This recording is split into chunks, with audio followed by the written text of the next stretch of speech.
Нашата община, община Брезово, е община от селски тип.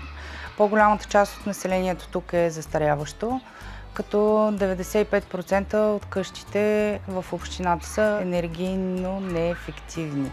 Важно е създаването за едно гише тук в общината, за да може хората да получават нужната подкрепа както от нас, така и от специалисти в тази сфера. Така има място, в което те да се обърнат към нас за помощ относно кандидатстване по програми, съдействие за изготвяне на документация.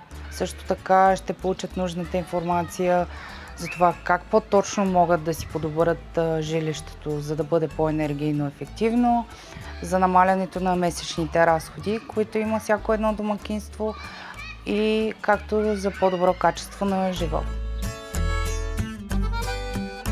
Трудно се печели доверието на хората в малките общини.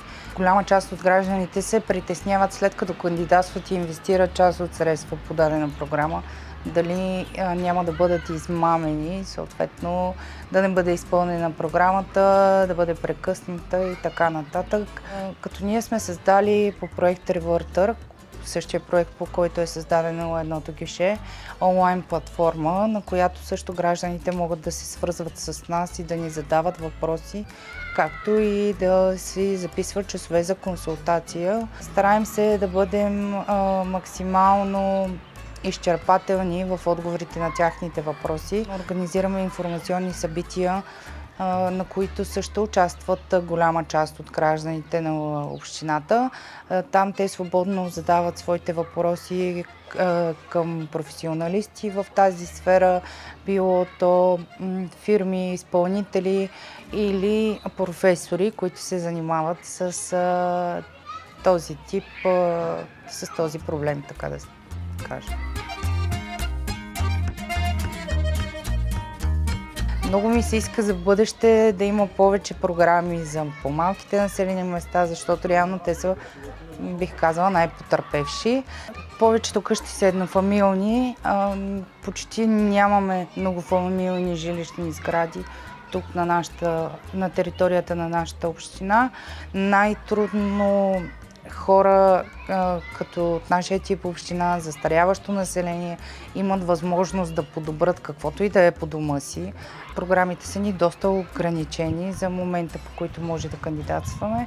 Иска ни се много по-малките общини като нашата да бъдат включвани в програми като тази "Замени печка за климатик". Тук би била голяма ползата от такъв вид програма, защото може би над 80% от гражданите се отопляват все още на въглища и дърва. Трябва да се оптимизира механизма за определяне на енергийно бедни, за да може местната власт да бъде по-адекватна и да помагаме най-уязвимите домакинства.